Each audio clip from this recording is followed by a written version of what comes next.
is the fact that there's 400 to 500 of these oranges on this tree. Okay, and a lot of them are out of our reach, but not too far. We could climb the tree a little bit and get up there. But why are there some up high? And why are they round? Okay, I've observed this. How does this tree grow? How does it how does it start?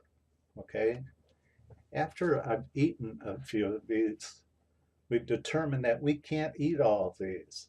There's four of us. There's so many of these. There's an overabundance of them.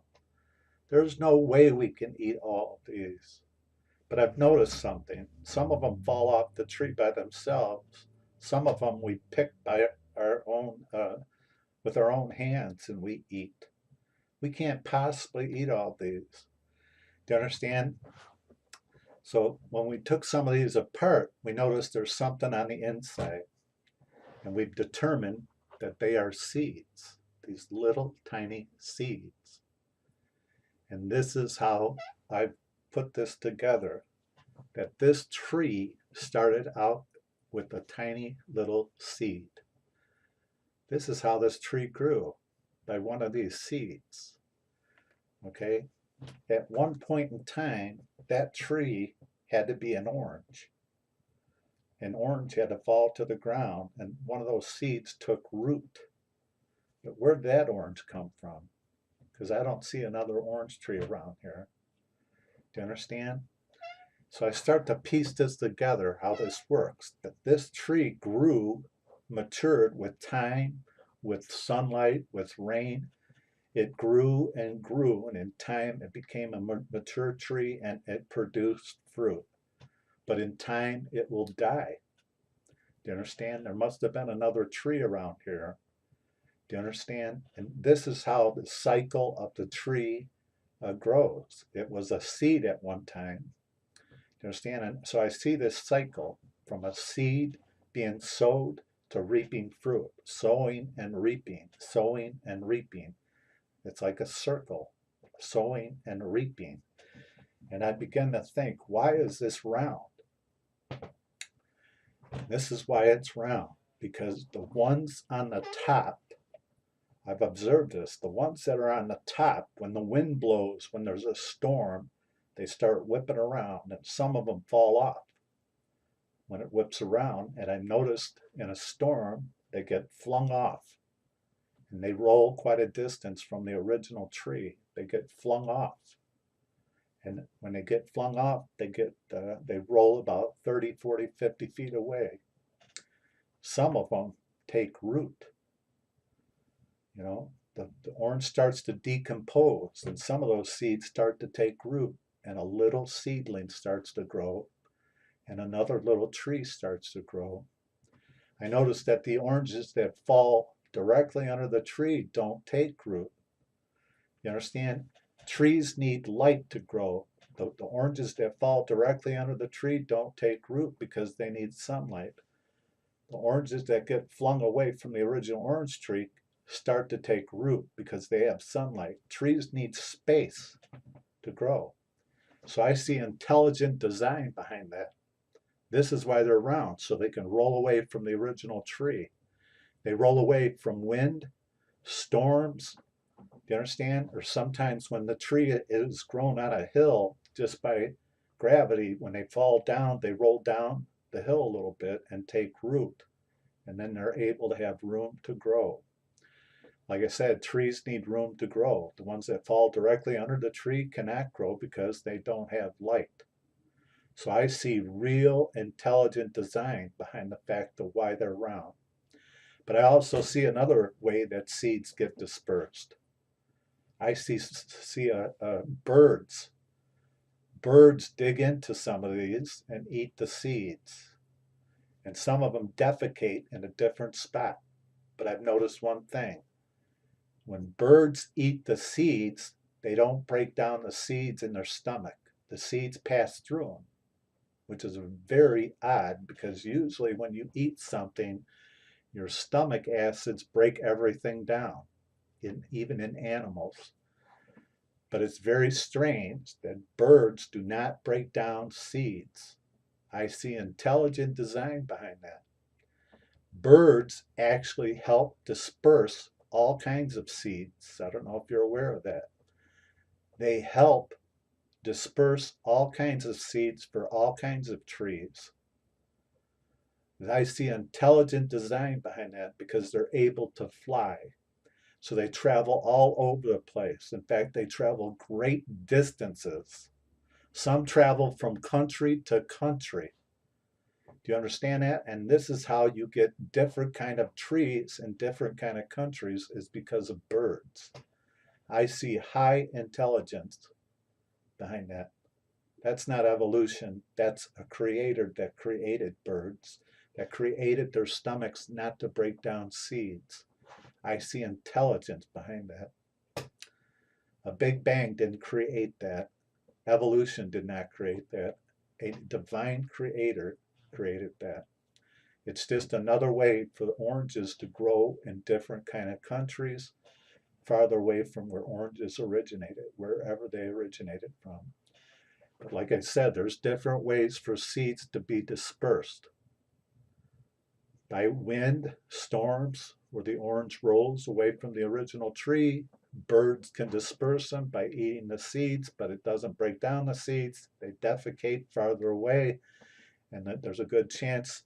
Don't forget that feces is a natural fertilizer too, so it helps the seeds when they defecate and it mixes with the soil. Feces or dung is a very natural fertilizer.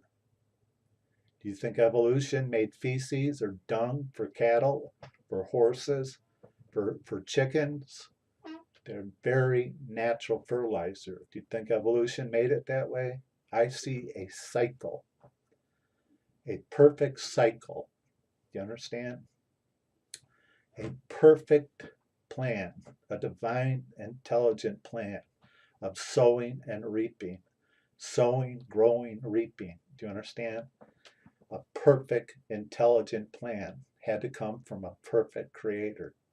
Anyway, if you look at the orange tree, we'll get back to the orange tree. Consider this. There's an overabundance of this fruit. It's very healthy for our family.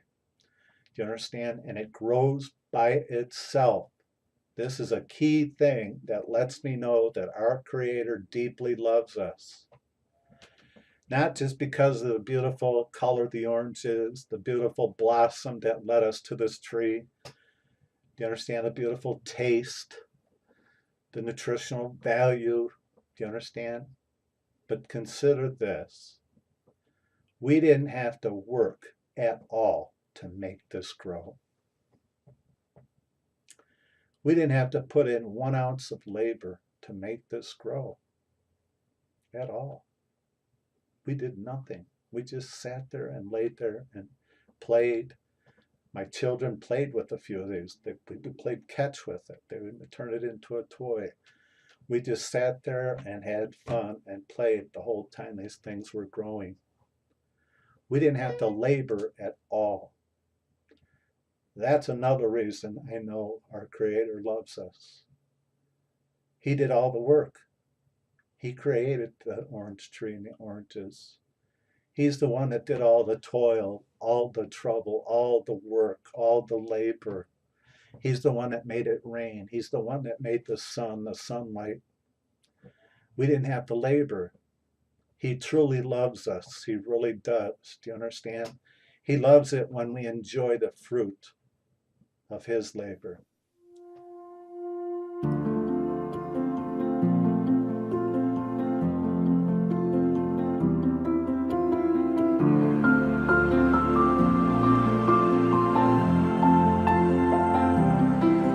Shattered like you've never been before. The life you knew in 1,000 pieces on the floor. And words fall short in times like these, when this world drives you to your knees. You think you're never gonna get back to the you they used to be. Tell your heart to beat again. Close your eyes and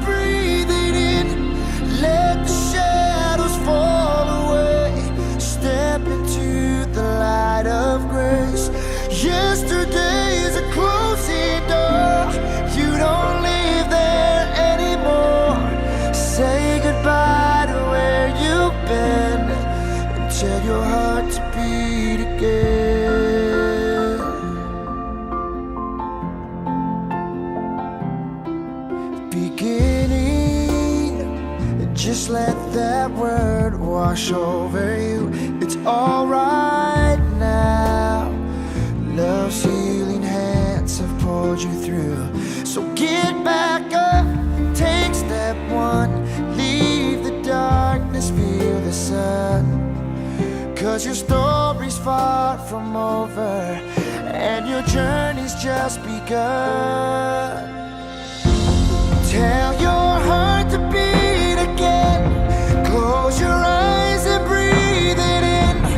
Let the shadows fall away. Step into the light of grace.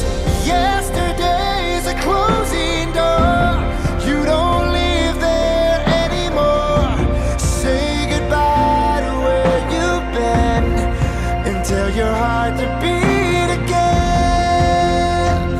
Let every heart break and every scar be a picture that reminds you who has carried you this far. 'Cause love sees farther than you ever could. In this moment, heaven's working everything for your good. Tell your heart to beat again.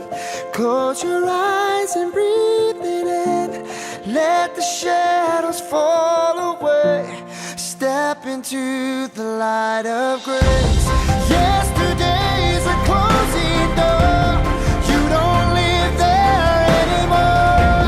Say goodbye to where you've been, and tell your heart to beat again. Your heart to beat again. Beat again. Oh, so tell your heart